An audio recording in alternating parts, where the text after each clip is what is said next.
Okay बच्चों, तो आज क्लास 8 के आंकड़ों के प्रबंधन यानी डाटा हैंडलिंग के चैप्टर को हम पढ़ेंगे, जो कि चैप्टर 4 है। और इस चैप्टर में ध्यान रखिएगा कि ये चैप्टर जो है पेपर में जरूर आता है। तो इसमें क्या है, मुख्य रूप से हमें क्या क्या चीजें पढ़नी है।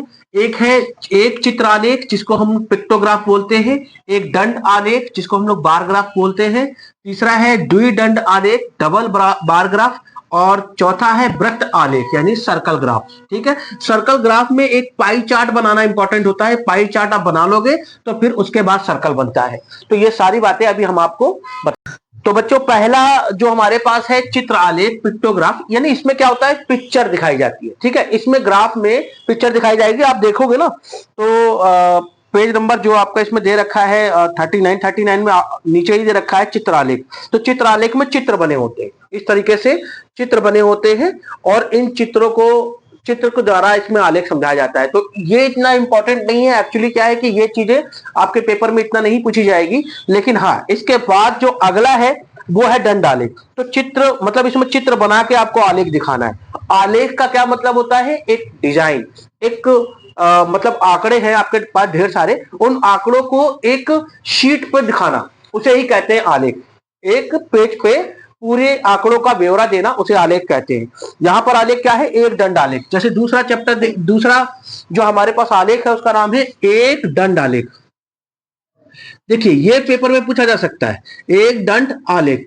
पहले वाला पेपर में कम चांसेस है क्योंकि इसमें पिक्चर बनाने को दिया जाएगा, इतनी पिक्चर कौन बनाएगा, है ना। तो दूसरे बार ग्राफ बोलते हैं इसको, और ये बार ग्राफ जो है इसको बनाने को दिया जा सकता है एक दंड आलेख। अब जैसे कि एग्जाम्पल में देखो दिखाया गया है कि दंड आलेख कैसे बनाया जाएगा। जैसे यहां पर मैं बना के दिखा देता हूं, ऐसे होगा, इस तरीके से कुछ इंफॉर्मेशन दी होगी आपको, एक खड़ी लाइन और एक ऐसे पट लाइन खींचनी है, और इन लाइनों को बताना है कि नीचे वाली लाइन क्या है और ऊपर वाली लाइन क्या है। तो मैं आपको दिखाता हूं, जैसे इसमें दिखा रखा है एग्जाम्पल में कि बच्चों की संख्या, और किसी स्कूल में बच्चों की संख्या और सन दे रखा है। ठीक है, तो मैं यहां पर सन डाल देता हूं। यहां टाइम, हमेशा टाइम जो है ना यहां पे डालना, यानी लाइन पे हमेशा टाइम पड़ा होना चाहिए। ठीक है, ऐसे ऐसे करके मैं सन डाल देता हूं। अब मैं डाल देता हूं क्या, ये मान लीजिए क्या है 2015 से 2016 तक। ठीक, 2015 से 16, इसको लिख लेता हूं 2016 से 17, इसको लिख लेता हूं 2017 से 18, इसको लिख लेता हूं 2018 से 19, इसको लिख लेता हूं 2019 से 20, और इसको लिख लेता हूं 2020 से 21। इस तरीके से यहां हमने टाइम लिख लिया। ठीक है, इस तरीके से हमने समय दे दिया। तो ये क्या है, शैक्षिक वर्ग लिख सकते हैं, शैक्षिक वर्ष। ठीक, और यहां पे क्या लिखेंगे, हर साल बच्चों की संख्या, हर साल बच्चों की संख्या लिख लेते हैं कि हर साल कितने बच्चे हैं, हर साल कितने बच्चे इन कक्षाओं में हैं। ठीक है, तो यहां लिख लेते हैं 50, पहला 50, फिर 100, फिर 50 के बाद कितना हो गया 150, फिर 200। मतलब यहां पर ना एक समान अंतराल पे लिखना। जैसे 10 का गैप ले रहे हो तो 10 गैप लिखना। ठीक है, जैसे यहां 10 हो गया तो यहां कितना होना चाहिए 20। ठीक, समान अंतराल, जैसे 50, 100, ये आंकड़ों पर डिपेंड करेगा कि आंकड़े आपके पास हाईएस्ट कितने हैं। अगर मान लीजिए आपके पास आंकड़े जो है 350 में है, फिर 10-10 का गैप मान लीजिएगा, तब 50-50 का गैप लीजिएगा। क्यों, क्योंकि 350 में 10-10 का गैप लोगे तो 35 लाइन लिखनी पड़ जाएगी, बहुत लंबा हो जाएगा। 50-50 का गैप लेना, तो 50-50 हो गया। देखो ये 250 ये हो गया, ये हो गया 300, और ये ले लिया हमने 350। तो इस प्रकार से यहाँ क्या है, छात्रों की संख्या है, छात्रों की संख्या, मतलब हर साल जो है छात्रों की संख्या इसमें दिखाया जा रहा है। इसी तरह के छात्रों या विद्यार्थियों की संख्या लिख सकते हैं। अब देखो यहां पर कैसे बनेगा ये, यहां पर ध्यान देना बच्चों। अब थोड़ी देर छोड़ दो, पेन छोड़ दो बेटा, पेन नहीं देखोगे। ये चीज लिख लिया आपने, ये चीज लिख लिया आपने। ठीक, अब यहां पर ध्यान देना कि अब वो दंड आलेख कैसे बनाएंगे, वो डंडा जो खड़ा होगा वो कैसे करेंगे। ठीक है, ध्यान से। सबसे पहले दे रखा है कि 2015 से 16 में 100 बच्चे थे। 2015 से 16 में 98 बच्चे थे, 98। कितने बच्चे थे? 98। अच्छा मुझे बताओ 98 कहां पे आएगा? किन दो संख्या? 100 और 50 के बीच में। 100 और 50 के बीच में आएगा ना, यानी 100 से थोड़ा सा नीचे 98, यानी कि 2001 में ये हो गया। देखो ये ठीक। मत चला पेन, ने तो थप्पड़ मारूंगा वहीं पे आके, पेन चलाता हुआ देख लिया तो। ठीक, तो आप देखो 98 बोल रहा है, प्रश्न में लिखा हुआ है कि 2015 से 16 के बीच 98 बच्चे थे। 98 बच्चे जो पास हुए या 98 बच्चे जो एडमिशन लिए। अभी नहीं चलाना है। ओके बच्चों देखो यहां पर पहले 98 बच्चे हैं जो 2015 से 16 में है, तो 98 बच्चे 100 और 50 के बीच में होगा, मतलब बीचों बीच नहीं होगा, थोड़ा 100 से नीचे, तो ये 98। तो यहां से फिर आप क्या करना है, एक ऐसे लकीर खींचना, आप लोग स्केल से खींचोगे और फिर ये दंड आलेख दिखाना है। तो एक ही डंडे से काम नहीं चलेगा, आपको थोड़ा सा इसको चौड़ा करना पड़ेगा, थोड़ा सा चौड़ा। ये देखो ऐसे लिख लेना, ठीक है। एक डंडा बन गया। ये कौन सा है? 98 का। ठीक, इसके बाद मान लीजिए क्या दे रखा है? 150 बच्चे। अब दे रखा है 2016 से 17 तक कितने? 150 या 155 बच्चे मान लेते हैं। तो 155 कैसे हो जाएगा? 150 से थोड़ा सा ऊपर, तो थोड़ा सा ऊपर यहां से देखो आपके पास क्या है ना, ग्राफ होगा, स्केल की सुविधा होगी, तो स्केल से नाप के आप लोग थोड़ा सा ऊपर करना, ठीक है। यहां से फिर थोड़ा सा चौड़ा करना है, दंड आलेख बनाना ना, तो इस तरीके से आप थोड़ा सा चौड़ा करना। ये बन गया दूसरा डंडा। ठीक, ऐसे ही हमें क्या करना है, मान लीजिए इसमें दे रखा है 298 बच्चे। 298 बच्चे यानी कहां पे ले जाना है? 300 के आसपास। तो ये देखो यहां से इसके नीचे ये ऐसे करके एक चौड़ा डंडा और ऐसे यहां तक बना दिया, ठीक है। मान लीजिए 2018 से 19 200 है, तो ठीक है 200 ले लेते हैं, यहां पे होगा ऐसे करके, जो उसमें क्वेश्चन में दिया होगा ना कितने कितने हैं, 2018 से 19 में 200 बच्चे हैं, तो 200 तक हमने निशान लगा लिया। इसके बाद कहा कि भैया 100 बच्चे हैं, 100 नहीं 150 बच्चे हैं, तो हमने 150 तक निशान लगा लिया। लो 150 तक निशान लगा लिया।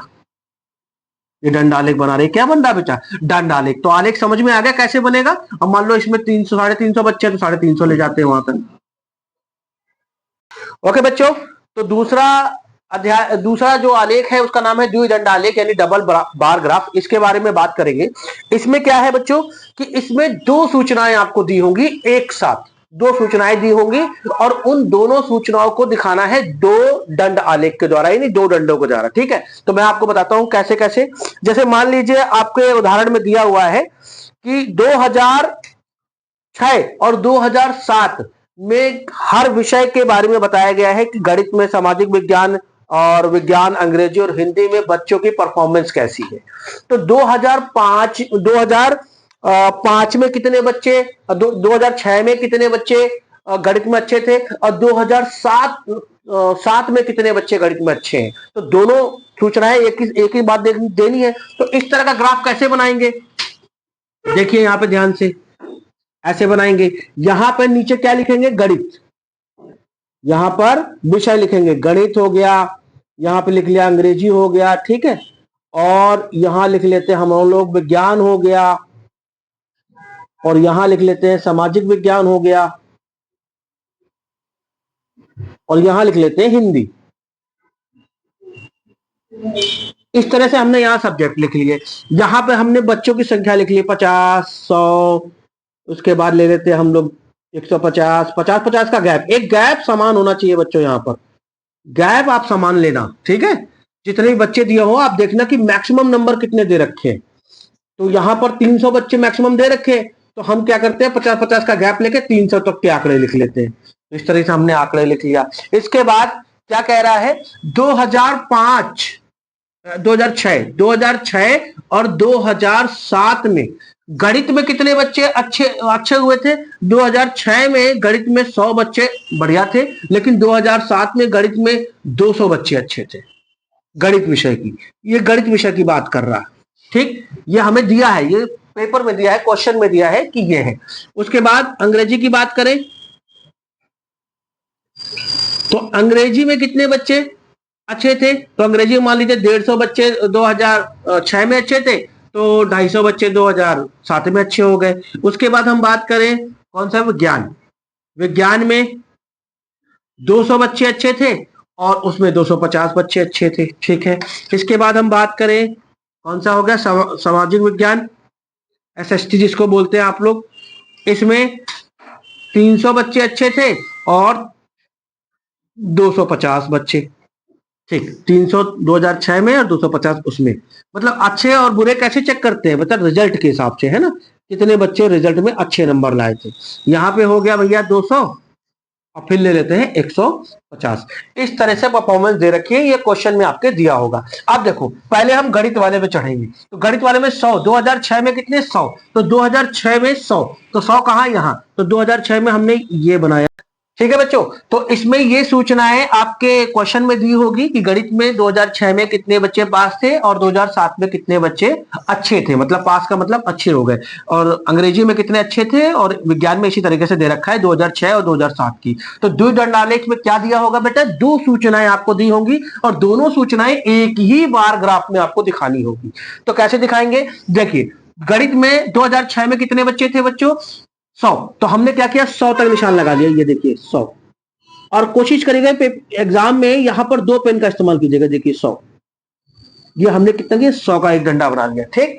अब इसी में आपको 200 भी दिखाना है। अब आपको क्या दिखाना है, 200। गणित में 2006 वाला तो आपने डंडा बना लिया, अब 2007 वाला 200, तो आपको 200 वाला जो बनाओगे ना वो दूसरे पेन से बनाना और 200 तक निशान लगाना। और देखो ध्यान से, ये बनाया और इसी डंडे में ऐसे जोड़ देना इसको। समझ में आ गई बात, ये क्या है 2006 का, इसे 2006 का आंकड़ा कहेंगे और इसे क्या कहेंगे 2007 का आंकड़ा, ठीक। तो ऐसे ही ये द्विदंडालेख, यानी एक ही पैराग्राफ में दोनों सूचनाएं दे दी। ये 2006 में कितने बच्चे थे 100 और 2007 में कितने बच्चे 200, ठीक। यहां पे लिख देना 2006, ग्रीन पेन से लिखना 2006, क्योंकि मैंने तो ग्रीन पेन से बनाया है ना 2006 वाला, तो 2006 वाला, और फिर हम लिखेंगे ब्लैक पेन से 2007 वाला। तो यहां बात समझ में आ गई, आपको दिखाना पड़ेगा कि ब्लू पेन से आपने 2006 वाला बनाया है और ब्लैक पेन से 2007 वाला बनाया है, ठीक। तो यहां पे हो गया। अब देखिए अंग्रेजी में क्या है, अंग्रेजी में 150 बच्चे 2006 में अच्छे थे, तो 250 बच्चे 2007 में अच्छे हैं। तो हमें 150 वाला किससे बनाना है बेटा, ब्लू और ग्रीन पेन से हम बना देते हैं। आप लोग कौन से पेन इस्तेमाल करोगे, अब पता है ना, ब्लैक और ब्लू, ठीक है बच्चों। ये हो गया आपका क्या, या फिर एक काम करो, एक ही डंडा पहले से खींच लो, ठीक। एक डंडा खींच लिया 150 वाला, अब हम दूसरा डंडा किसका खींचेंगे बच्चों, 150 वाला डंडा खींच लिया। अब हम खींचेंगे 250 वाला। 250 कहां है, यहां है, ठीक। ये डंडा अब क्या करेंगे, मिला देंगे, ठीक। ये इसको यहां से मिला दिया ऐसे, तो ये जो बन गया किसका किसका डंडा बन गया बेटा, ये दंडालेख बन गया 2006 का। और यहां से ऐसे करके एक डंडा इसको भी दिखा दो। थोड़ा पतला मेरे से बनना है क्योंकि फ्री हैंड बना रहा हूं ना, आपके पास बार ग्राफ होगा, स्केल वगैरह होगा तो आप साफ सुथरा बना सकते हो उसको, ठीक। तो ये 2006 का हो गया और ये 2007 का अंग्रेजी में हो गया। तो कैसे पता चल रहा है, 150 बच्चे, लगभग 150 है ना, 150 बच्चे किसमें हो गए 2006 में, और 250 बच्चे कितने हो गए 2007 में। समझ में आ रहा है, इस बार ग्राफ से सारी बातें समझ में आ रही है, सारी बातें इसमें इंफॉर्मेशन दे दी जा रही है, ठीक है। इसी प्रकार से 200 और 250 दे रखा है, तो 200 वाला बना लिया हमने, ये लो 200 वाला हमने यहां तक डंडा खींच लिया, और 250 वाला दे रखा है तो 250 वाला इसके बगल में ही थोड़ा सा दूर लेके हमने क्या 250 वाला खींच लिया, ये लो ये, ठीक। अब इसके बाद क्या करेंगे बच्चों, वही डंडा बनाना है तो ये बना दिया इसको ऐसे, और फिर यहां से हमने एक ऐसे निकाल लिया। अदर पेन से इसलिए बनाया जाए थोड़ा ग्राफ समझ में आ जाए कि भैया ब्लू वाला मतलब ग्रीन वाला किसका है और ब्लैक वाला किसका है। तो ये द्विदंडालेख, देखो दो डंडे एक साथ खड़े दिख रहे हैं ना, इसीलिए इसको द्विदंडालेख कहते हैं। समझ में आया, ऐसे बाकी इंफॉर्मेशन का भी आप लोग बना लोगे।